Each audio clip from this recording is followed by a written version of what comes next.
¿Estás preparado para recibir un maravilloso mensaje de la gracia divina? La Biblia se refiere a la palabra de su gracia.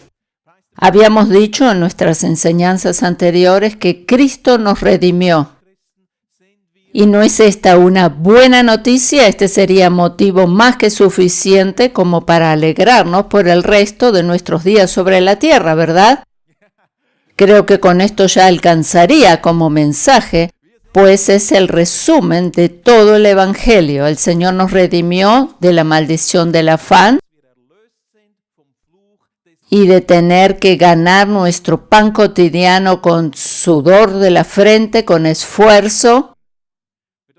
Esto no significa que estamos exentos de trabajar, sino que lo hacemos en la certeza y confianza que es el Señor quien nos otorga los resultados. Nosotros entramos en el reposo del Señor y realizamos nuestras tareas con la paz que Él nos da. Jesús dijo, venid a mí, todos los que estáis trabajados o agobiados y cargados, que yo os haré descansar. Él no nos pone más cargas encima, sino que nos da descanso. Él nos quita las cargas que tenemos y nos lleva a su reposo. Dios desea que disfrutemos de su reposo. Existe una enorme diferencia entre hacer nuestras tareas, sea cual fueran, llenos de estrés o de una forma descansada y tranquila, porque es así como se logran los mejores resultados. Cuando nosotros trabajamos en esa paz que Él nos da, entonces obtenemos mejores resultados. Dios desea que disfrutemos de su reposo, del cual nos habla en Hebreos 4. Hemos sido redimidos también de la maldición de la pobreza. Hemos sido redimidos de la maldición de la pobreza. Dios desea que nos vaya bien financieramente. Él desea que nos vaya bien y habíamos visto la forma en que Dios bendijo a Abraham y con eso, aparte de la relación de esto con su obediencia o con su mérito personal, no tenía nada que ver, sino que esa bendición dependía únicamente de la gracia divina. Una definición exacta de la gracia divina es favor inmerecido. Dios nos otorga su gracia sin que la hayamos merecido y ésta nos acompaña hasta el final de nuestros días sobre la tierra. No hay manera alguna de ganarnos el favor de Dios. Él nos lo otorga de pura gracia porque Él es un Dios bueno. Para recibir su favor no es necesario que confesemos nuestros pecados y faltas, y mucho menos a un ser humano. No, de ninguna manera.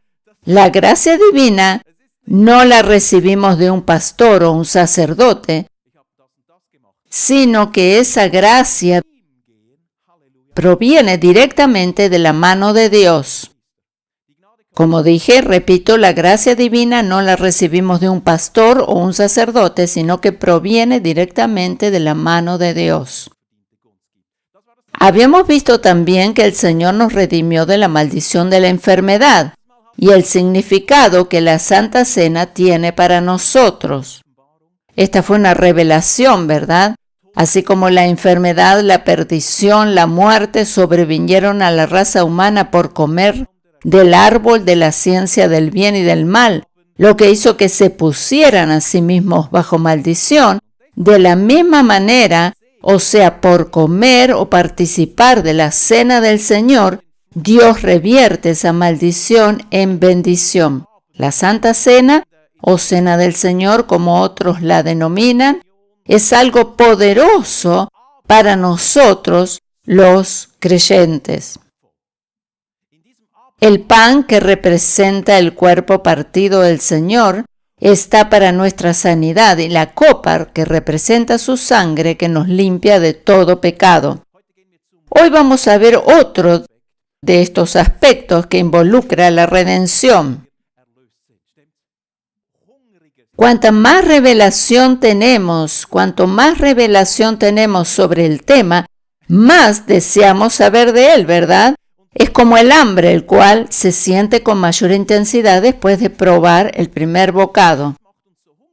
Nosotros deseamos saber todo lo que involucra la redención. Es de suma importancia que como creyentes sepamos y conozcamos todo lo que la redención involucra para que no andemos errantes por la vida sin saber cuál es la voluntad de Dios para nosotros. Hay algunos que piensan, lamentablemente, que las enfermedades o desgracias les vienen de parte de Dios como un método que Él usa para darles una lección. Nada más alejado de la verdad que esto. Estas son conclusiones erróneas. Hoy vamos a considerar el aspecto que fuimos redimidos de la ira de Dios. No hay ningún tipo de ira divina bajo la cual tengamos que padecer. Dios no está airado con nosotros. Él no es un Dios que descarga su furia sobre sus hijos. Él no está airado con nosotros y no está enojado con nosotros o no descarga su furia sobre nosotros, sus hijos. Vamos a considerar un pasaje que aclara esto perfectamente, sobre todo para aquellos creyentes a los que yo denomino esquizofrénicos, quienes piensan que Dios a veces les ama y dado a que hicieron las cosas bien les bendice como recompensa, y otras veces se enoja con ellos porque no cumplieron tal o cual cosa y por eso les envía desgracias o enfermedades. Yo denomino a estos creyentes, como dije, esquizofrénicos. Lamentablemente, esta forma de pensar está muy arraigada en la gran mayoría de los creyentes. Hoy te voy a mostrar algo muy práctico para que te puedas dar cuenta que Dios no está airado contigo de ninguna manera y tú lo puedes aplicar en la semana en donde te encuentres o donde sea que hagas tus tareas. Él no está airado contigo y no se enoja contigo. El primer pasaje que vamos a considerar es 1 Tesalonicenses capítulo 5 versículo 9. Porque no nos ha puesto Dios para ira, sino para alcanzar o poseer la salvación por medio de nuestro Señor Jesucristo. Tenemos salvación por medio de Jesucristo y Él debe estar siempre en el centro de todo. Nosotros, por lo tanto, somos poseedores de los derechos que nos fueron concedidos con la salvación. Por esa razón no hay necesidad de estar padeciendo enfermedad o pobreza o estrés. Debemos hacer valer los derechos que nos corresponden, escritos en el testamento a nuestro favor. Ese testamento de la gracia divina. Tenemos, como dije, un testamento que corrobora o que garantiza lo que nos corresponde. Es el testamento de la gracia divina. Dios no está enojado con nosotros, sino que nos hizo poseedores o acreedores de la gracia. Si tú eres poseedor de un cheque hecho a tu favor, por ejemplo, por $1.000.000, por ejemplo, no vas a hacer un lindo cuadro con él y vas a colgarlo en la pared. Esto sería absurdo, ¿verdad? Aunque parezca ridículo, ha habido casos de personas que han vivido toda su vida en la pobreza sin saber que tenían dinero suficiente a su favor. Una historia verídica es la de una pobre mujer que trabajó muchos años como empleada doméstica en la casa de un señor muy rico y cuando él estaba a punto de morir le hizo un cheque a su favor por una gran suma de dinero en agradecimiento por su trabajo y su fidelidad. La mujer, quien era muy ignorante, no sabía leer y no entendía de esas cosas, pensó que este señor le escribió algunas palabras bonitas nada más, así que hizo del cheque un lindo cuadrito y lo colgó a la cabecera de su cama. Ella siguió viviendo en la pobreza hasta el día de su muerte. Cuando estaba por morir, alguien la visitó y vio el cuadro aquel, pero ella nunca supo lo que poseía. Así es también a veces con los creyentes.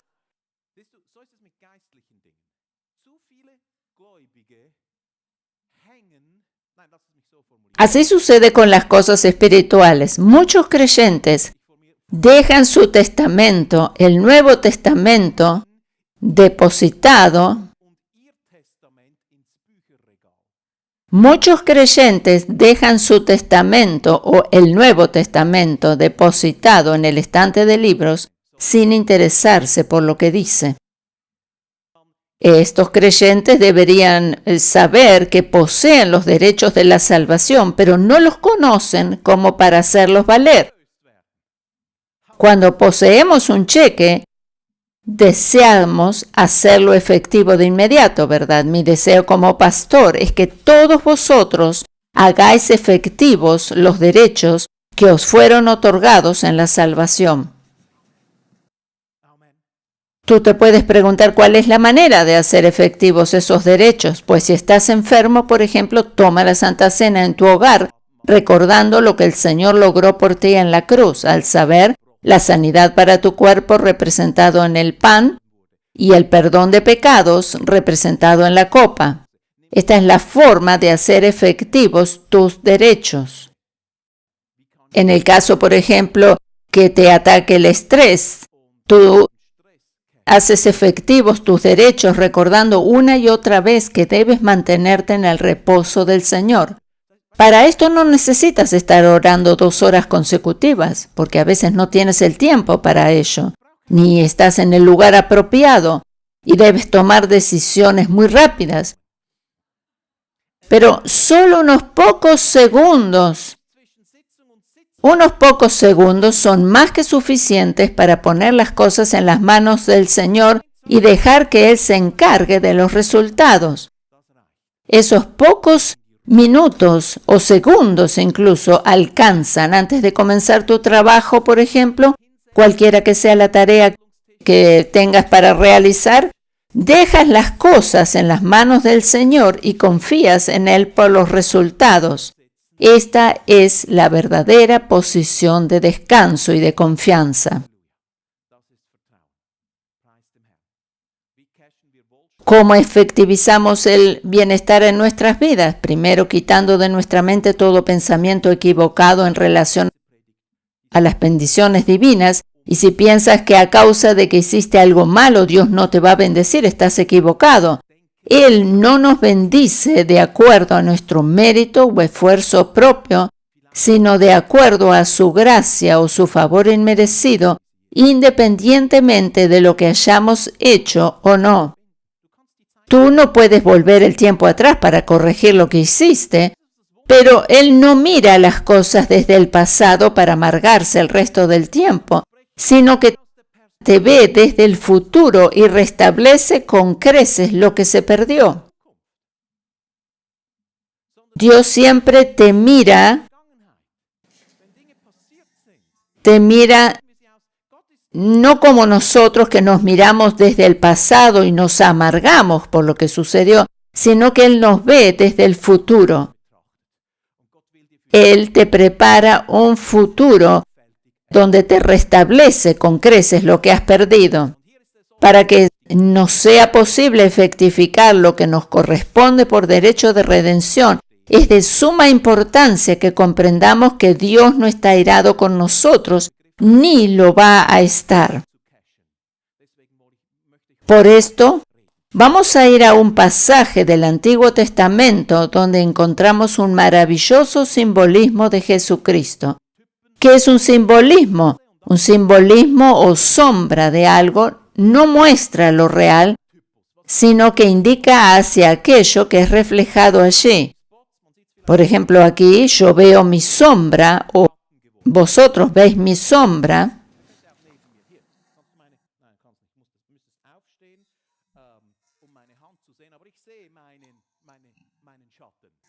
La sombra no soy yo directamente, pero es mi sombra, o sea, me está reflejando a mí de alguna manera.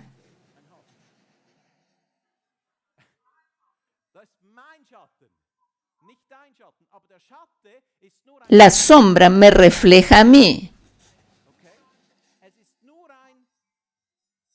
O sea, es un simbolismo o esa sombra no muestra lo real, sino que indica hacia aquello que es reflejado allí. En este caso, refleja mi persona. Yo estoy aquí, pero la sombra habla de mí. Así sucede con la tipología o simbolismo de Jesucristo en el Antiguo Testamento. Nos indica la silueta del verdadero Jesucristo, quien vendría más tarde a cumplir todas esas cosas de las que se vislumbraban en las Escrituras, de las que hablaba ya el Antiguo Testamento, que fueron mostrando algo, pero lo verdadero vino cuando Él se presentó sobre la tierra. Para ver uno de esos simbolismos a los que me refiero, vamos a ir al libro de Génesis, en la historia de Noé, después del diluvio, cuando él y su familia salen del arca. Cuando ellos asientan su pie nuevamente sobre tierra seca, Dios hace un pacto con ellos. Ese pacto, como dije, es un verdadero pacto de gracia, ya que Noé no tuvo nada que ver en él. Dios selló ese pacto consigo mismo y Noé fue el beneficiario solamente.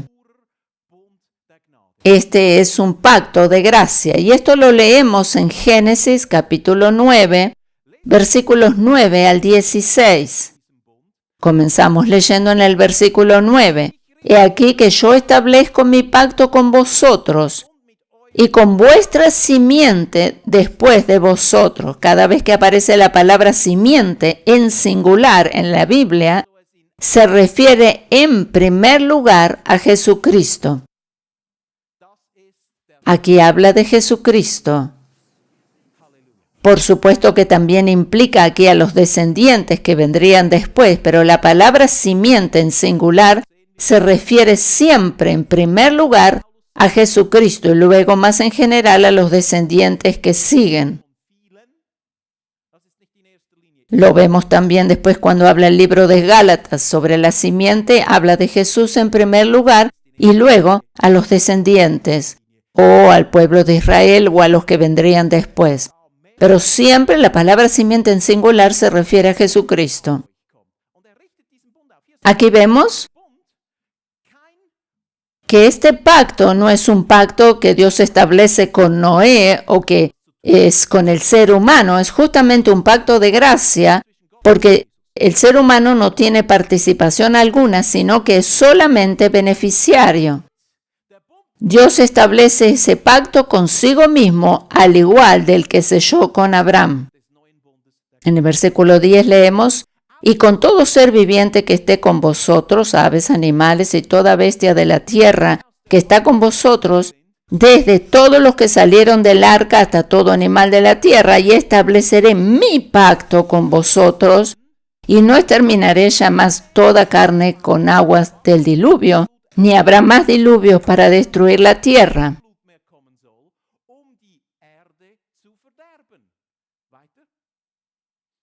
El versículo 12, y dijo Dios, esta es la señal del pacto que yo establezco entre mí y vosotros, y todo ser viviente que está con vosotros por siglos perpetuos. Versículo 13, mi arco, y se refiere al arco iris, mi arco he puesto en las nubes, el cual será por señal del pacto entre mí y la tierra. Y sucederá que cuando haga venir nubes sobre la tierra, se dejará ver entonces mi arco en las nubes, y me acordaré del pacto mío. Ya has visto seguramente un arco iris. Ahora sabes por qué está allí. El versículo 15, y me acordaré del pacto mío. Nosotros siempre pensamos, bueno, es algo maravilloso ver el arco iris y es un bonito fenómeno meteorológico y es también algo así. es, como dije, o muchos piensan, un bonito fenómeno meteorológico. Sin embargo, es mucho más que ello. Dios utiliza el cielo para explicarnos el Evangelio. Dios utiliza el cielo para explicarnos el Evangelio.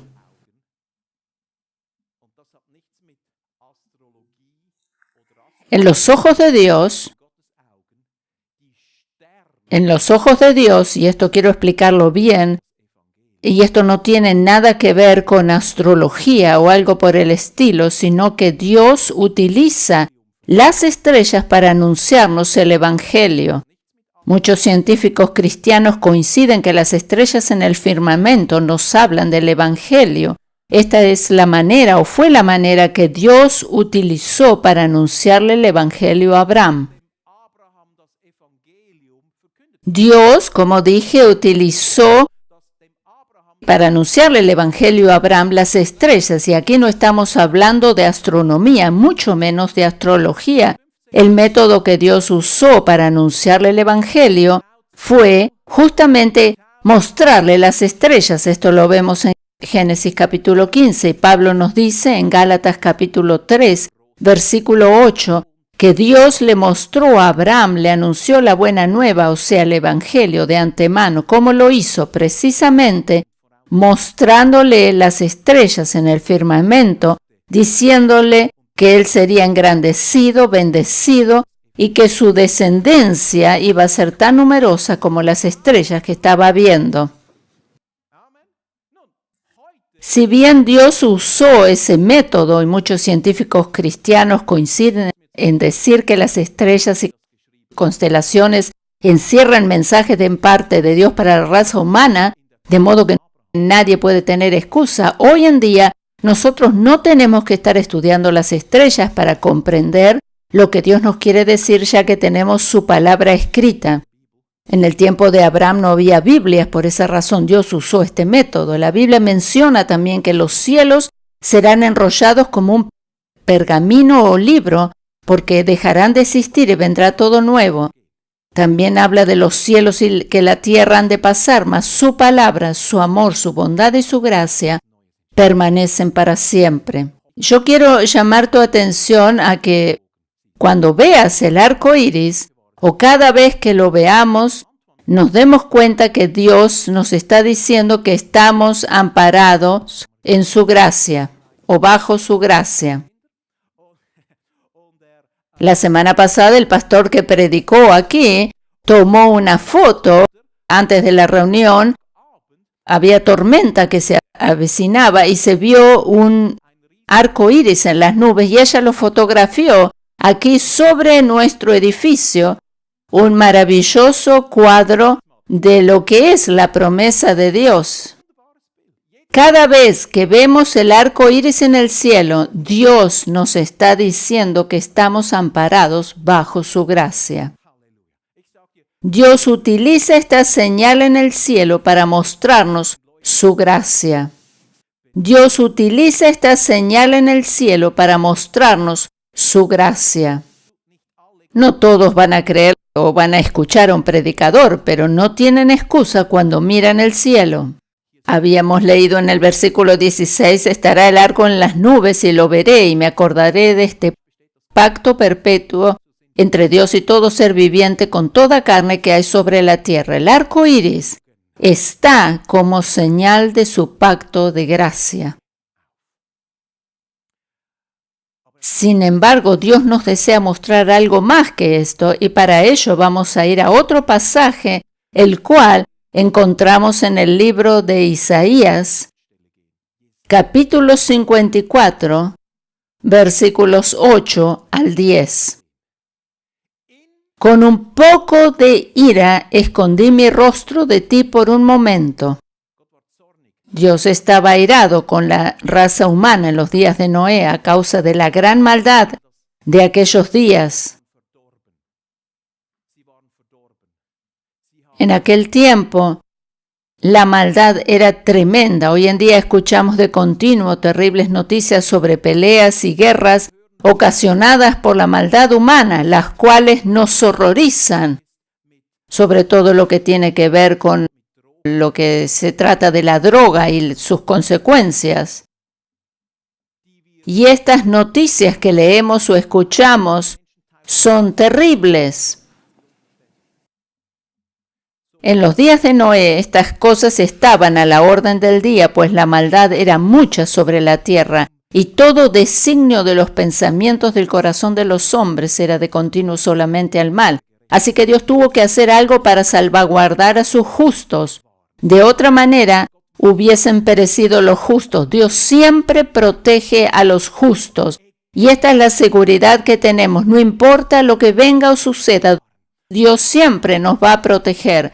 Abraham intercedió ante Dios por los justos que pudieran haber en Sodoma y Gomorra, sea que estos fueran 100 o 50 o 10 o uno solo.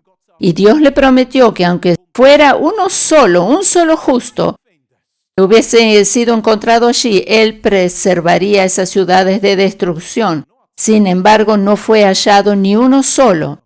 Solo por misericordia el Señor envió a sus ángeles para sacar a Lot y a su familia huyendo de allí. Y en los días de Noé la maldad era mucha también, pero Dios encontró a un justo y a su familia.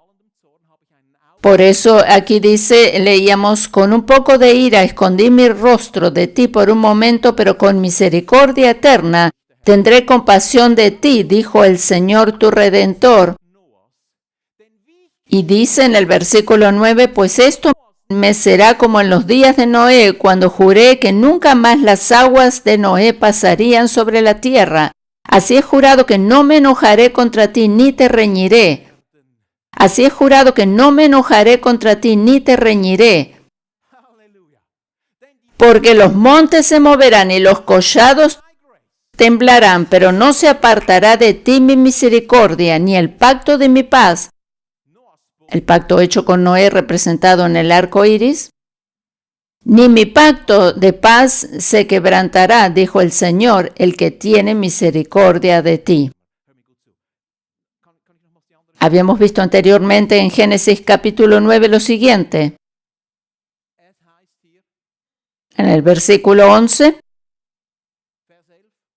Estableceré mi pacto con vosotros. El versículo 12, y dijo Dios, esta es la señal del pacto que yo establezco entre mí y vosotros, y todo ser viviente que está con vosotros por siglos perpetuos. Mi arco he puesto en las nubes, el cual será por señal del pacto entre mí y la tierra. Y sucederá que cuando haga venir nubes sobre la tierra, se dejará ver mi arco entonces en las nubes, y me acordaré del pacto mío que hay entre mí y vosotros y todo ser viviente de toda carne. Cuando aparece el arco iris, y en este momento se lo ve en algún lugar de la tierra, Dios recuerda su pacto hecho con Noé. ¿Cuántas veces vemos el arco iris como algo hermoso, pero a la vez algo común y corriente, verdad? Y ni siquiera pensamos el significado que pueda tener. Pero nosotros ni pensamos que realmente Dios también, cuando lo ve, se acuerda que nunca más está airado con nosotros o estará airado con nosotros. Debes dejar de lado esa manera esquizofrénica de pensar que tienen muchos creyentes cuando creen que ellos hacen las cosas bien, Dios les recompensa, y cuando se comportan mal, Dios se aira con ellos. Dios mismo, cuando ve el arco iris, se recuerda el pacto hecho con nosotros. Dios nunca más estará airado con nosotros a causa de nuestros yerros o pecados, porque toda su ira fue descargada sobre su Hijo Jesucristo en la cruz. Muchos piensan que, bueno, si hicieron las cosas bien, Dios los recompensa, y si hacen las cosas mal o se comportan mal, Dios se aira con ellos. Y no es así. La ira de Dios fue aplacada por medio del sacrificio de Jesús en la cruz. Fue descargada toda su ira sobre su Hijo Jesucristo. Habíamos visto en una de nuestras clases anteriores que todos y cada uno de los 5 rituales por el pecado del Antiguo Testamento descritos en el libro de Levítico, a saber, holocausto, oblación, ofrendas de paz, ofrendas por el pecado y expiación, representan a Jesucristo y su obra perfecta en la cruz. ¿Te recuerdas lo que dije en esa clase? Ya el número 5 está representando la gracia de Dios. Y cada uno de estos rituales es un simbolismo, una simbología de la obra de Cristo en la cruz. Cuando el judío o el israelita pecaba, tenía que hacer uno de estos 5 sacrificios o presentarse delante del sacerdote con uno de estos 5 sacrificios. Y así esto representaba a Jesucristo. Por eso Jesucristo, cuando hablamos del holocausto, está representando al Señor, porque Él fue ofrecido sobre el altar como ofrenda quemada al Señor.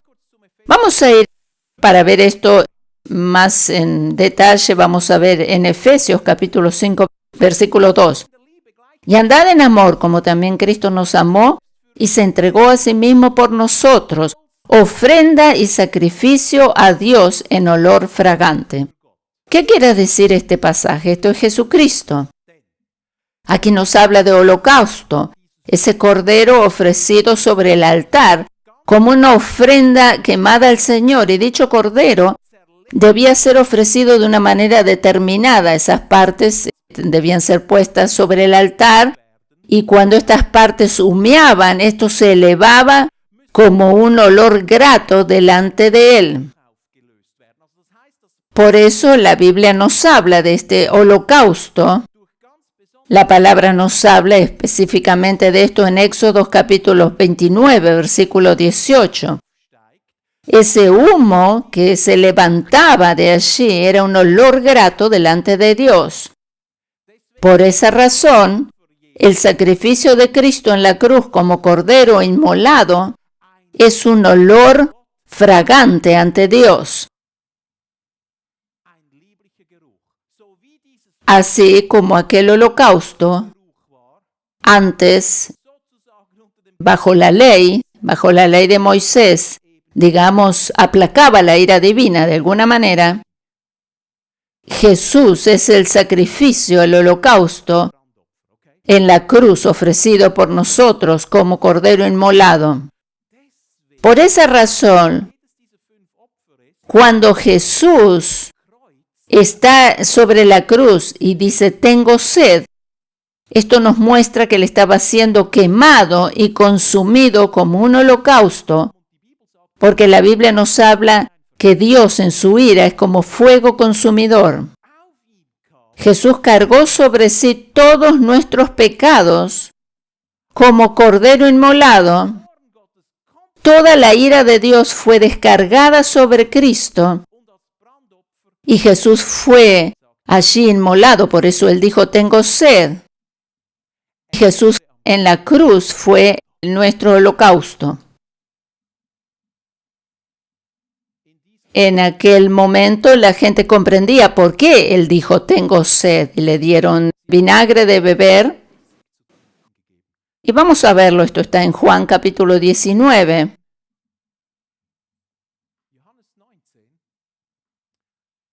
Versículos 28 al 30. Después de esto, sabiendo Jesús que ya todo estaba consumado, dijo para que la escritura se cumpliese, tengo sed. Y estaba allí una vasija llena de vinagre. Entonces ellos empaparon en vinagre una esponja y poniéndola en un hisopo, se la acercaron a la boca. Eso no se puede beber y mucho menos va a aplacar la sed. En el versículo 30 leemos, cuando Jesús hubo tomado el vinagre, dijo, consumado es. ¿Sabes lo que esto significa?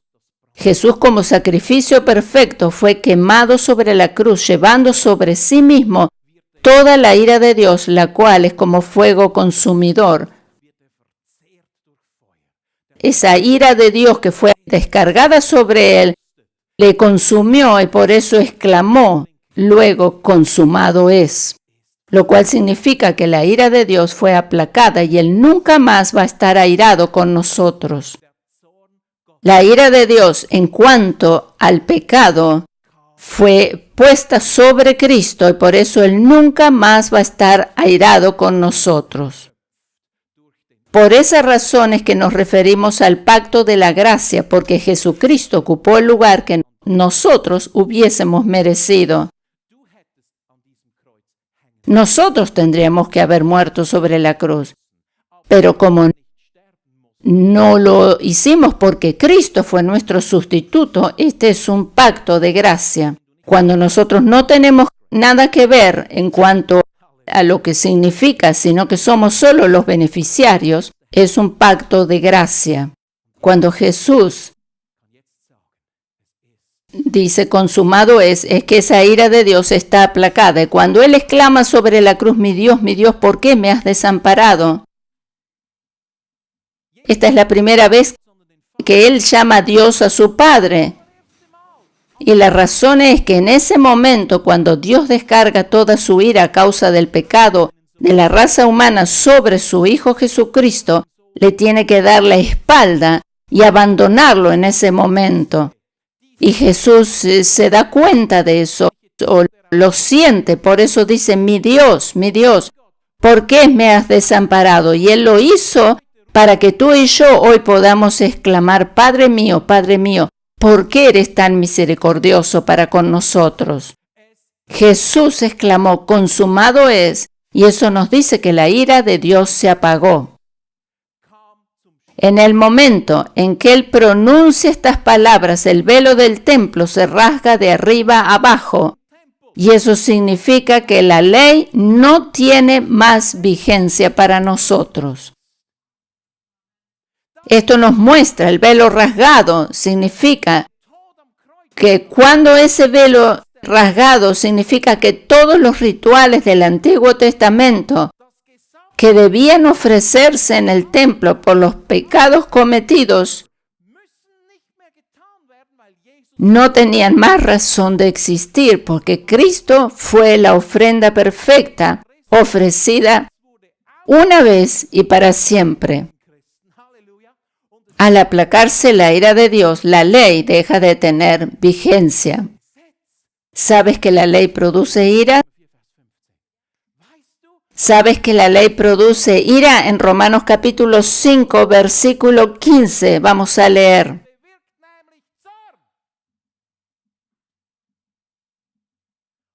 Cuando el velo del templo se rasga por el medio, se acaba para siempre la maldición de estar bajo la ira de Dios.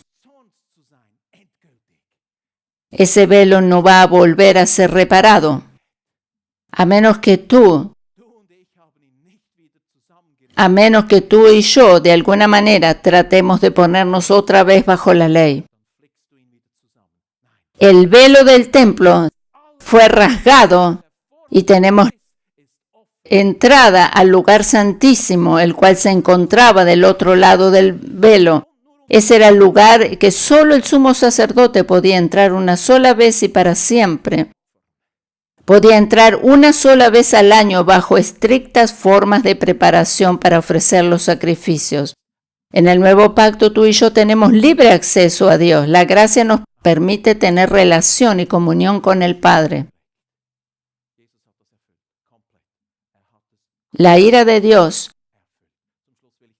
que de acuerdo como leíamos en Romanos 5:15, que dice produce ira, la ley produce ira, esa ira fue aplacada. Dios nunca más va a estar airado contigo. Ni está ni lo va a estar. Para esto vamos a ver un par de pasajes maravillosos. Primera Pedro capítulo 5, versículo 8. Sed sobrios y velad, porque vuestro adversario el diablo, como el león rugiente, anda alrededor buscando a quien devorar. Como creyentes, tenemos un adversario el cual no se muestra abiertamente,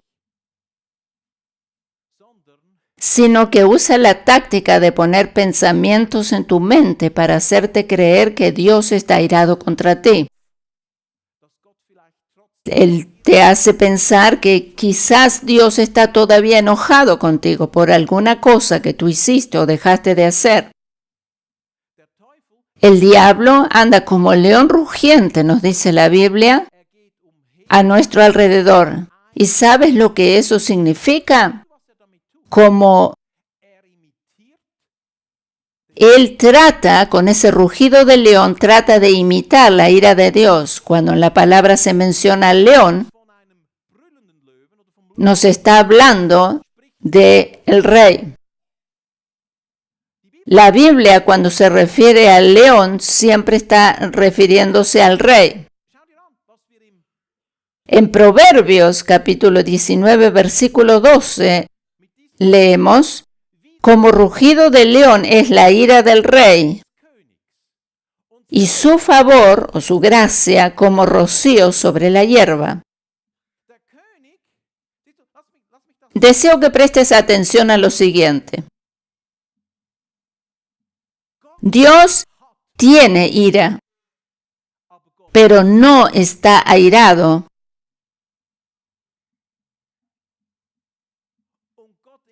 Y Dios no está airado, mucho menos con nosotros, sus hijos. Él es un Dios de amor para con nosotros. Dios tiene ira, pero no está airado con nosotros. Esa ira de Dios fue aplacada o apagada en la cruz cuando Cristo llevó nuestros pecados sobre sí. Un rey puede airarse o mostrar misericordia, y el diablo puede imitar su ira, pero nunca su gracia y su misericordia. El diablo nunca puede imitar el amor de Dios. Con esa imitación de la ira divina, el diablo trata de hacerte pensar que no eres aceptado por Dios. La palabra nos dice que el diablo anda como león rugiente buscando a quien devorar, y en ella vemos también que con ese rugido de un león representa la ira. Esto es precisamente lo que el diablo intenta hacerte creer, que Dios está airado contra ti por tal o cual pecado que cometiste, y por eso se interpone en tu relación con Dios. Él siempre trata de hacerte creer que Dios está airado contra ti por el pecado que cometiste. Él te hace creer que hiciste algo mal y se interpone en tu relación con Dios. Y esto no es así de ninguna manera, pues lo único que está entre Dios y tú es Jesús, el Cordero inmolado, quien apagó la ira de Dios para siempre. El diablo solo anda imitando el rugido para intentar hacerte creer que Dios está airado contra ti, pero tú no le debes creer porque Él es un actor muy refinado. Porque Él es un actor muy refinado. Él siempre anda imitando o anda actuando y te hace creer que Dios está airado contra ti. Cada vez que Él te venga a susurrar pensamientos de un Dios que está airado contra ti, tú debes saber que ese rugido, entre comillas, no es nada más que una mera imitación. Dios no puede estar airado contra ti porque toda su ira fue descargada sobre Cristo en la cruz. Tú y yo no estamos bajo la ira del Rey, sino constantemente bajo su gracia o favor inmerecido, que es como el rocío sobre la hierba. Nosotros estamos bajo su misericordia. La Biblia nos dice que sus misericordias son nuevas cada mañana, al igual que el rocío sobre la hierba. La misericordia de Dios es como el rocío sobre la hierba, y cada mañana eso es nuevo, exactamente como el rocío sobre la hierba. Cada día es nueva su misericordia. Cada vez que veas el rocío sobre la hierba, Dios te está recordando que estás bajo su gracia. Mañana en la mañana, y cuando camines o pases por las calles y veas ese rocío, recuerda que estás bajo su gracia. Cada vez que veas el rocío sobre la hierba, Dios te recuerda que estás bajo su gracia. Cada vez que veas el arco iris, Dios te está recordando que nunca más va a estar airado contra ti. Por medio del arco iris, Él te recuerda que es un Dios de misericordia y se lo recuerda también a sí mismo. Cada vez que tengas sed, recuerda que Jesús bebió el vinagre al ser inmolado como Cordero perfecto en holocausto por nuestros pecados. Cada vez que tú contemples un cielo estrellado, recuerda el pacto de gracia que Dios hizo con Abraham, bajo el cual estamos nosotros también. Dios utiliza las cosas a nuestro alrededor para recordarnos su gracia infinita. No tenemos que por eso andar intentando encontrar señales especiales en dichas cosas, pues la única señal especial de su parte hacia nosotros es Jesucristo. No tenemos que estar intentando buscar significados místicos en estas señales, pues al hacerlo nos alejamos de la verdad. Pero la Biblia nos habla con claridad y no por medio de interpretaciones místicas o extrañas. Pero repito, al ver estas cosas que tal vez las consideramos normales o comunes, podemos recordar su gracia infinita y que nunca más está airado con nosotros a causa del pecado. No debemos incluso estar pensando en sueños o cosas que debamos interpretar, sino estoy hablando de estas cosas que vemos como algo normal, común y corriente. Dios nos recuerda su gracia. No hay absolutamente nada que podamos hacer para airar a Dios. Tú no puedes hacer absolutamente nada para hacer airar a Dios. Es imposible. Este mensaje debe ser expandido entre los creyentes. Y yo me doy cuenta que a pesar de predicarlo asiduamente aquí, muchos todavía no lo comprenden. Por eso este mensaje debe ser predicado para alejar de las mentes de los creyentes este complejo de culpa y condenación bajo el cual sufre la gran mayoría. Si tú piensas que tal o cual cosa que hayas cometido puede hacer airar a Dios, recuerda que tienes un cordero ofrecido en sacrificio a tu favor, el cual es Jesucristo. La revelación de esta verdad nos conduce automáticamente a amar mucho más a Dios y hacer lo que a Él le agrada. La ira te aleja de Dios, pero su gracia y su perdón te acercan a Él. Amén.